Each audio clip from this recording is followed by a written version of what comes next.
একজন মানুষ মনোযোগ দিয়ে কাজ করছেন আর তোমরা ক্রমাগত বকে চলেছো। না আসলে মহারাজ কি কারণে চিন্তিত সেটা জানতে না পারলে আমাদেরও চিন্তা হয় বই কি। হুম অর্থ বুঝলে, অর্থ। রাজকোষের অবস্থা খুবই খারাপ, আর সামনেই তো শিবরাত্রি পুজো। কিভাবে যে কি হবে কিছুই বুঝতে পারছি না। মহারাজ, এরকম হলে এবারে কিভাবে পুজো হবে? শিবরাত্রির পুজোয় তো অনেক খরচ। এত লোকজন আসেন, তাদের জন্য ভোগের প্রসাদের ব্যবস্থা করা তো মুখের কথা নয়। এবার তোমাদের সবাইকে দায়িত্ব নিতে হবে। আমরা সবাই। কি দায়িত্ব মহারাজ? আমি গতকাল তোমাদের রানীমার সাথে এই ব্যাপারে কথা বলেছি। রানীমা কি বললেন মহারাজ? দেখো, তোমরা সব সভাসদেরা যদি মুক্ত হস্তে দান করো আর রাজকোষ থেকেও যতটা সম্ভব অর্থ সাহায্য দিয়ে এবারে পুজো এবং ভোগের আয়োজন তাহলে সুসম্পন্ন করা যাবে। দানের চেয়ে বড় পুণ্যকর্ম আর কি আছে? যে সভাসদ সবচেয়ে বেশি দান করবে তাকে পরে কিছু অর্থ সাম্মানিক হিসেবে দেওয়া হবে। আচ্ছা মহারাজ। তাহলে আজ রাজসভার আলোচনা এইটুকুই রইল, বাকি কথা পরে হবে। বলি গিন্নি, আমি খুব সমস্যার মধ্যে আছি বুঝলে। হ্যাঁ, তোমার তো অর্থের টান ধরলেই আমার কথা মনে পড়ে গো। কি করে বুঝলে? বাবা, বুঝবো না? এতদিন ধরে তোমার সাথে সংসার করছি, তাও বুঝবো না? আমি কি আজকাল আর তোমার কাছে চাই বলো? আমার মা আমার নাম রেখেছিল পার্বতী, আর বলেছিল দেখিস তুই ভগবান শিবের মতন বর পাবি। তোমাকে পেয়েছি, কিন্তু সাথে পেয়েছি অভাব। হ্যাঁ, সে যতই অভাব হোক, মন্ত্রী মশাইয়ের মতো স্বভাব তো নষ্ট করিনি গিন্নি। সেই জন্যেই তো তোমার সংসারে পড়ে আছি গো, নইলে কবে এই চাল চুলোহীন সংসার ছেড়ে চলে যেতুম। হ্যাঁ, বলছি শোনো না, এই কিছু মোহরের খুব দরকার। এবার মন্দিরে শিবরাত্রির পুজো হবে, কিন্তু মহারাজ তেমন খরচ করতে পারবেন না। তাই কি? তাই আমাদের সব সভাসদদের বলেছেন দান করবার জন্য। এই দেখো, আমার যা গয়নাগাটি ছিল সবই তো বন্ধক রাখা আছে, নইলে বলতাম। আরে বাবা, সে তো জানি, কিন্তু আর কোনো উপায় নেই। কি বলি বলো তো? দেখি কি করা যায়। আরে বাবা রে বাবা, এত চিন্তা ভাবনা না করে বাবা মহাদেবের ওপর ভরসা রাখো গো, উনি কোনো একটা পথ দেখাবেন। দেখো, দেখা যাক গিন্নি, উনি এখন আমার আশা ভরসা।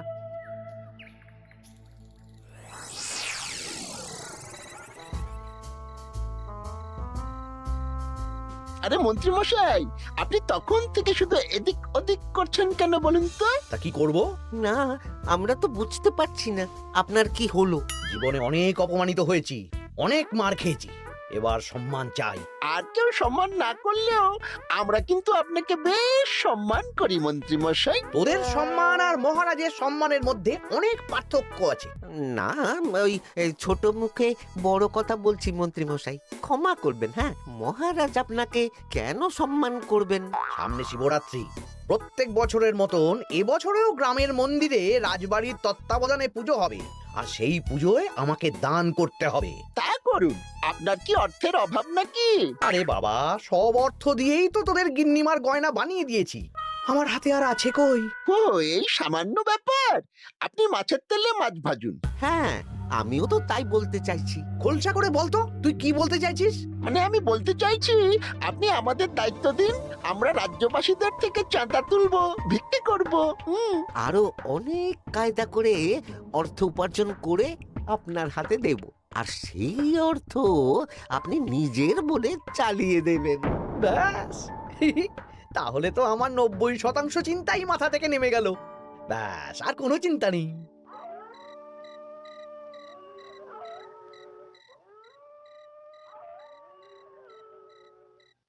কি গো, এত রাত হয়ে গেল, এখনো ঘুমোচ্ছ না কেন বলো তো? হ্যাঁ, খুব চিন্তা হচ্ছে গো গিন্নি, এখনো বুঝে উঠতে পারিনি যে কি করে দান করব। শুধু অর্থদানই কি দান নাকি গো? শিব ঠাকুর তো আমাদের প্রত্যেকের মধ্যেই রয়েছেন গো। হ্যাঁ, তা তো তিনি আছেন। তুমি বরং ভক্তদের সহযোগিতা করো, পুজোর দিন ভক্তরা দূর থেকে যাতে মন্দিরে আসতে পারে সেই ব্যবস্থা করো, মন্দির প্রাঙ্গণ পরিষ্কার পরিচ্ছন্ন রাখো। হ্যাঁ, ঠিক বলেছো গিন্নি, এটা তুমি ঠিক বলেছো।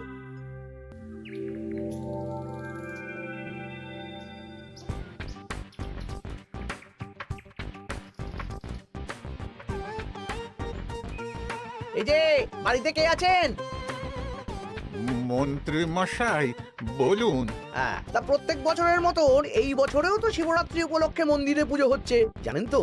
হ্যাঁ, সে তো জানি, কিন্তু আমার গিন্নির পায়ে এত ব্যথা যে এবারে আর জল ঢালতে যেতে পারবে বলে তো মনে হয় না। তাতে কি, আপনি দান করুন, বাবা দূর থেকে আশীর্বাদ দিয়ে দেবেন। দান? তা কিসের দান? এত ধুমধাম করে পুজো হবে, তার দান। এ কি, এতদিন ধরে মন্দিরে তো দান দেওয়ার কোনো ব্যাপার ছিল না। এবার আছে, দান করা সবচেয়ে বড় ধর্ম। হ্যাঁ, আমরা বুড়ো বুড়ি খুব অল্প অর্থে সংসার চালাই। আমাদের ছেলে যেটুকু পাঠায় তা দিয়েই চালাই।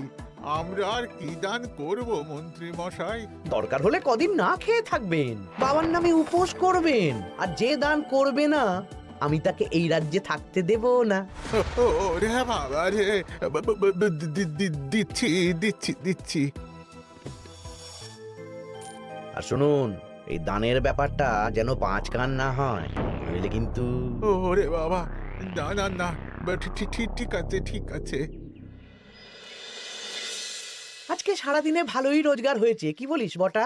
হ্যাঁ, কালকে আবার সারাদিন চাঁদা তোলা হবে। চাঁদা নয়, বল চাঁদার নামে দান তুলছি। হ্যাঁ, আর যা ভয় দেখাচ্ছি, কেউ ভয় মুখ খুলবে না। সেই তো চাই।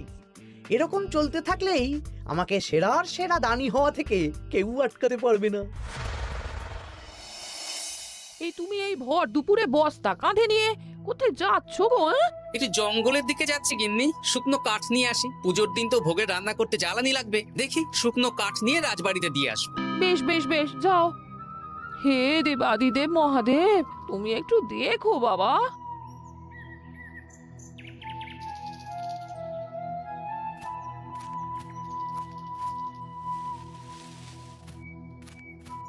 আরে আরে, নগেন খুঁড়ো না, এই সময় কাঠ কুড়োচ্ছ কেন? কি আর করব গোপাল, কাঠ কুড়িয়ে নিয়ে যাচ্ছি, এবার এগুলো হাটে বেচবো। সে কি গো, তোমার ছেলে তো শহরে চাকরি করে বলেছিলে, এ মাসে সে অর্থ পাঠায়নি? সে তো পাঠিয়েছিল বাবা, কিন্তু আর ভাগ্যের পরিহাস, কি বলবো বলো। কি হয়েছে, কোনো সমস্যা নাকি? না না না, সমস্যার কথা জানানো যাবে না, জানালেই আমাদের বিপদ। আরে কি হলো, চুপ কেন? কি গো খুড়ো, কিছু বলো। কাউকে বলবে না তো বাবা? না না, বলো না, আমি কাউকে বলবো না, আমাকে বিশ্বাস করতে পারো। আসলে আজকে সকালে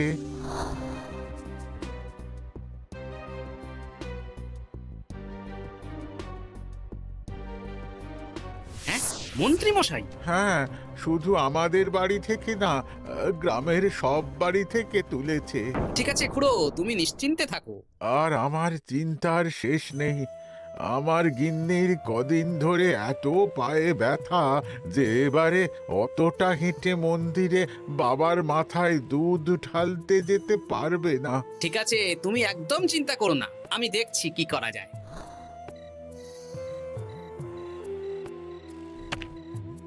প্রহরী, এটা ভাড়ার ঘরে রেখে দিয়ে এসো। বলো গোপাল দিয়েছে, ভোগ রান্নার সময় জ্বালানি লাগবে তো, তাই এই কাঠ দিয়ে গেলাম। আচ্ছা গোপাল দাদা।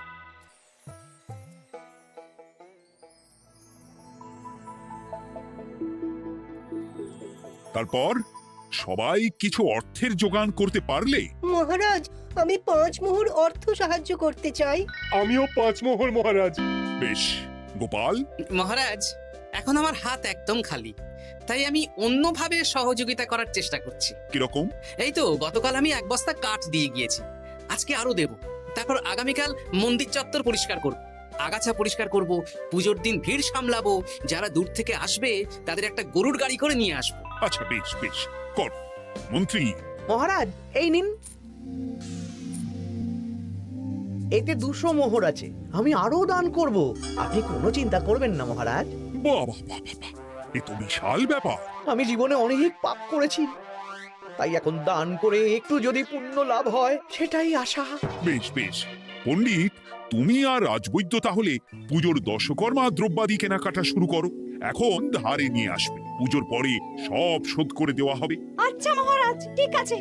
তাহলে আজকে আমি আর পণ্ডিত মশাই দুজনে বাজারের দিকে যাব আর সব দশকর্মার দ্রব্যাদি কিনে নিয়ে আসবো। হ্যাঁ হ্যাঁ, তাই কর।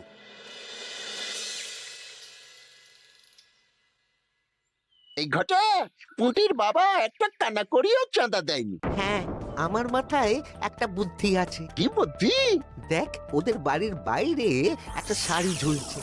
শাড়িটা দেখে খুব একটা ওই পুরানো মনে হচ্ছে না। ওটা হাত সাফাই করে বাজারে বেচে যা অর্থ পাবো সেটাই মন্ত্রী মশাইকে দেব, তাই তো? একদম তাই।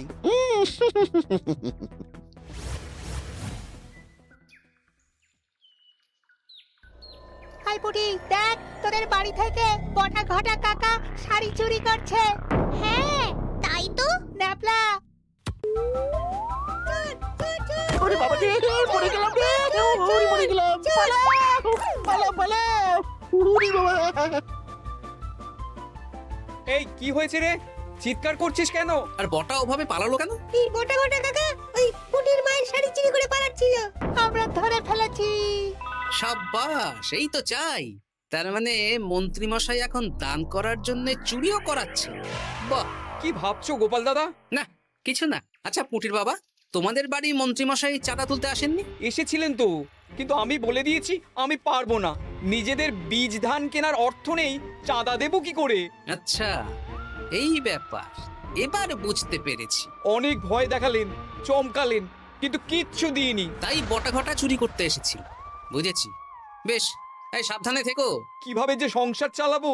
শোনো পুটির বাবা, তুমি এক কাজ করো। বলো। জঙ্গলে অনেক ধুত্র গাছ, আকন্দ গাছ আছে। তুমি পুজোর দিন সকাল থেকে মন্দিরের কাছে একটা ফুল মালা বেলপাতার দোকান দাও। এটা ভালো বুদ্ধি দিয়েছো। আমি তো এখন মন্দির প্রাঙ্গণ সাফ সাফাই করতে যাচ্ছি। আমি বরং কাজের ফাঁকে তোমার জন্য একটা ছাউনি দিয়ে মন্দিরের কাছে দোকান বানিয়ে দেবো। তাহলে তো খুবই ভালো হয়। এই পুটি, তোরাও আমার সাথে চল, হাতে হাতে সাহায্য করবি। চল চল চল। চলো গোপাল দাদু।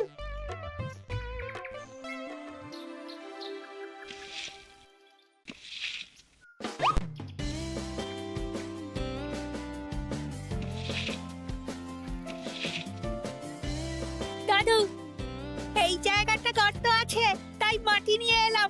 এই তো বুদ্ধিমান ছেলে, এবার ঢেলে দে। ব্যাস, এখানটা এবার ঠিক হয়ে গেল। দেখি এবার মন্দিরের পিছনের দিকটা একটু পরিষ্কার করে দিই।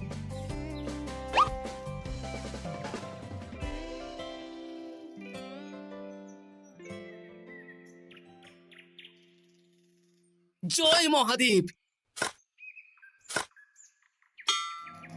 কি কিসের আওয়াজ হলো? হ্যাঁ দাদু, কিরকম একটা টং করে আওয়াজ হলো। দেখি তো। আরে বাবা, এটা ঘোড়া মনে হচ্ছে। হ্যাঁ তাই তো মনে হচ্ছে। জয় মহাদেব। বের করো, বের করো। এই তো।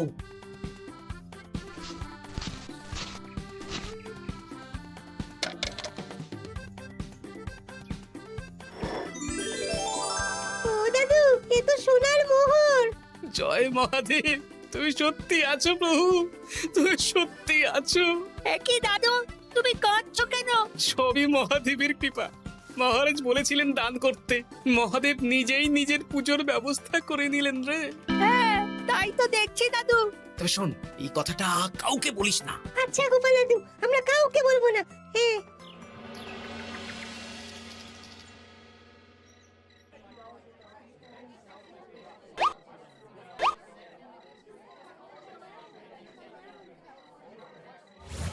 এবার আগামীকাল পুজো।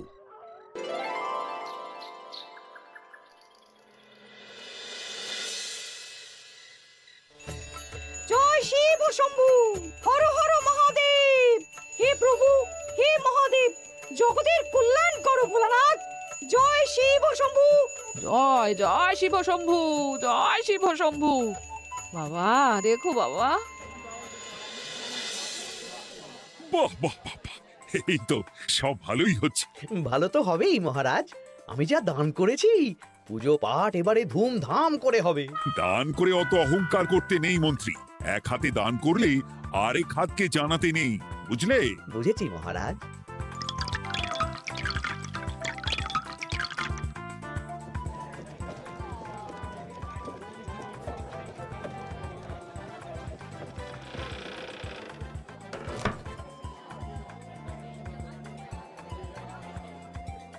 আসুন খুড়িমা, আপনি আসুন। সত্যি গোপাল, তোমার মতো মানুষ হয় না। আমার পায়ে বড় ব্যথা, ভেবেছিলাম এই বছর হয়তো মন্দিরে আসতেই পারবো না। আহা, আমি তো আপনার ছেলের মতন। আর কাল আবার আসতে হবে, বড় মাঠে ভোগের আয়োজন আছে, গাড়ি পাঠিয়ে দেবো, কেমন? বেঁচে থাকো বাবা, বেঁচে থাকো। দেখো দেখো গোপালকে দেখো, ও হয়তো অর্থ সাহায্য করেনি, কিন্তু অন্যভাবে কত সাহায্য করছে। এই মন্দির প্রাঙ্গণ থেকে সব আগাছা পরিষ্কার করেছে। মহারাজ, আপনার সাথে কিছু কথা আছে। কি কথা? এখানে বলা যাবে না, যা বলবো আড়ালে। আচ্ছা চল।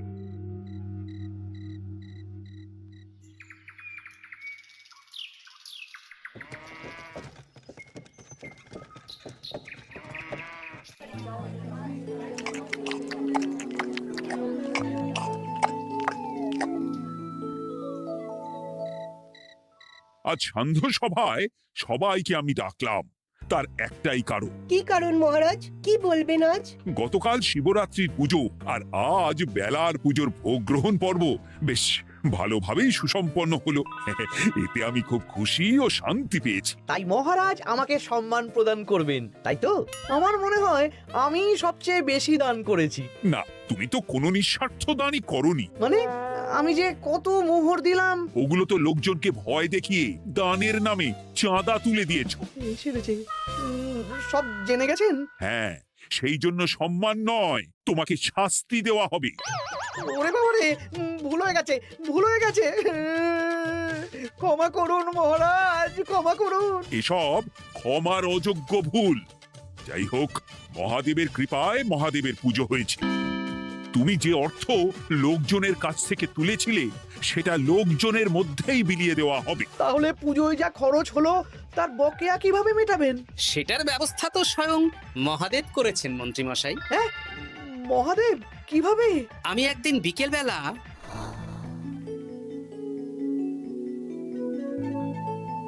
ওরে বাবা, এক ঘোড়া সোনার মোহর! হ্যাঁ, এক ঘোড়া সব মহারাজকে দিয়ে দিয়েছি। আর এই দান সংক্রান্ত যে অর্থ সাম্মানিকের কথা বলেছিলাম তা পাবে গোপাল। ধন্যবাদ মহারাজ। তবে মন্ত্রী মশাই যে অর্থ লোকজনের কাছ থেকে বলপূর্বক তুলেছেন সেটা দিয়ে গরিব চাষি ভাইদের বীজ কেনার অর্থ দান করা হবে। আর মহাদেবের কৃপায় যে এক খড়া মোহর পাওয়া গেছে তা দিয়ে বকেয়া মেটানো হবে। সাবাস গোপাল, সাবাস। এই না হলে আমার গোপাল। সাধু সাধু! আর মন্ত্রী মশাইকে কি করা হবে? ওকে কাল শাস্তি দেওয়া হবে।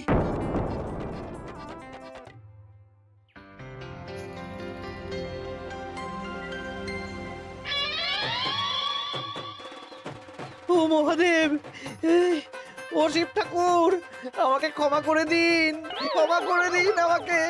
ওসব না বলে একবার কান ধরে উঠবস করুন আর একবার করে বলুন, জয় মহাদেবের জয়।